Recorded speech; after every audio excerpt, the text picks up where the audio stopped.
Hello friends, வணக்கம் and welcome back to my channel. இன்றைக்கி நம்ம சேனலில் ரொம்ப ஹெல்த்தியான ஒரு பிரேக்ஃபாஸ்ட் ரெசிபி எப்படி பண்ணுறதுன்னு பார்க்கலாம்.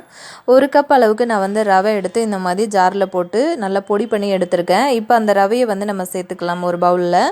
இப்போ பார்த்திங்கன்னா முளை கட்டின பச்சை பட்டாணி எடுத்திருக்கேன். ரொம்ப ஃப்ரெஷ்ஷான பச்சை பட்டாணி தான். அதை மிக்சியில் சேர்த்துக்கலாம். கொஞ்சம் காரம் எனக்கு ஜாஸ்தி பிடிக்கும் அப்படிங்கிறதுக்காக நான் கொஞ்சம் காரம் ஜாஸ்தி சேர்த்துருக்கேன். கொஞ்சமாக ஒரு சின்ன துண்டு அளவுக்கு பச்சை மிளகா, ஒரு சின்ன துண்டு அளவுக்கு இஞ்சி சேர்த்துக்கோங்க. கொஞ்சமாக தண்ணி ஆட் பண்ணி இந்த மாதிரி கொஞ்சம் பேஸ்ட்டாகவும் கொஞ்சம் குறகுறப்பாக இருக்கிற மாதிரி அரைச்சி எடுத்துக்கோங்க. இதை அரைச்ச பேஸ்ட்டை நம்ம எடுத்து வச்சுருக்கிற ரவையில் மிக்ஸ் பண்ணிக்கலாம். கொஞ்சமாக சால்ட்டு சேர்த்துக்கோங்க. ஒரு ஸ்பூன் அளவுக்கு நான் அரிசி மாவு சேர்த்துருக்கேன். சேர்த்துட்டு இதை நல்லா மிக்ஸ் பண்ணி விட்டுடலாம்.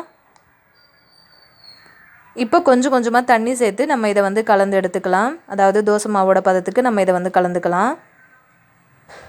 உங்கள்கிட்ட தயிர் இருந்தாலும் நீங்கள் தண்ணியோட பாதி தண்ணி பாதி தயிர் நீங்கள் மிக்ஸ் பண்ணிக்கலாம். என்கிட்ட தயிர் இல்லை, அதனால் நான் சேர்க்கலை. தயிர் சேர்த்திங்கன்னா இன்னுமே டேஸ்ட்டு நல்லாயிருக்கும்.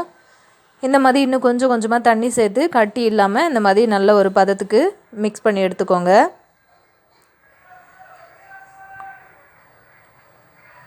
ரொம்ப குயிக்காக சட்டுன்னு பண்ணக்கூடிய இந்த பிரேக்ஃபாஸ்ட் ரெசிபி கண்டிப்பாக உங்களுக்கு பிடிக்கும். கண்டிப்பாக ட்ரை பண்ணி பாருங்கள். இதை ஒரு மூடி போட்டு ஒரு 5 நிமிஷத்துக்கு இதை நம்ம ரெஸ்ட்டில் விட்டுடலாம். 5 நிமிஷம் கழித்து பாருங்கள், நம்ம சேர்த்த தண்ணி எல்லாமே கொஞ்சம் கொஞ்சமாக அந்த ரவை அப்சர்வ் பண்ணியிருக்கு. இப்போ நம்ம இன்னும் கொஞ்சம் தண்ணி ஆட் பண்ணிக்கலாம். பாருங்கள் எந்த அளவுக்கு அந்த ரவை பார்த்திங்கன்னா நல்லா சாஃப்டாக ஊறி வந்திருக்கு. இப்போ கொஞ்சமாக தண்ணி சேர்த்து நான் திரும்பவும் தோசை மாவோட பதத்துக்கு இதை கரைச்சி எடுத்துக்கிறேன். இந்த டைமில் உப்பு உங்களுக்கு பத்தலை அப்படின்னா கொஞ்சம் போட்டுக்கோங்க. ஏன்னா நம்ம திரும்ப தண்ணி ஊற்றுனதுனால உப்பு கொஞ்சம் பத்தாமல் வந்துடும். அதனால் நான் கொஞ்சம் சால்ட்டு சேர்த்துக்கிட்டேன். இப்போ கொஞ்சமாக கொத்தமல்லி இலை நறுக்கி சேர்த்துக்கலாம். அவ்வளோதான், நம்மளோட பிரேக்ஃபாஸ்ட்டுக்கான மாவு ரெடி ஆகிடுச்சு. அதுலேயும் பார்த்திங்கன்னா நல்ல அந்த முளை கட்டின பச்சை பட்டாணி சேர்த்ததுனால ரொம்பவே உடம்புக்கு ஆரோக்கியமான ரெசிபி இது. கண்டிப்பாக ட்ரை பண்ணி பாருங்கள். இப்போ பாருங்கள், ஒரு தவா வச்சுட்டு கொஞ்சமாக ஆயில் சேர்த்துக்கோங்க. இப்போ நான் ஒரு கரண்டி அளவுக்கு மாவை எடுத்து உள்ளே விடுறேன். நீங்கள் அந்த மாவை சேர்த்த பின்னாடி தோசை மாதிரி நடுவில் கரண்டியை வச்சு நீங்கள் சுற்றக்கூடாது. ஏன்னா அது அங்கங்கே கொஞ்சம் பிச்சுக்கிற மாதிரி ஆயிரும். அவ்வளோதான். இப்போ சுற்றி வர எண்ணெய் சேர்த்துட்டு ஒரு 2 நிமிஷத்துக்கு மூடி போட்டு மூடி வச்சுருங்க. ஒரு கரண்டியை நீங்கள் எடுத்து மாவை ஊற்றும்போது தோசை மாதிரி தேய்க்கவே கூடாது.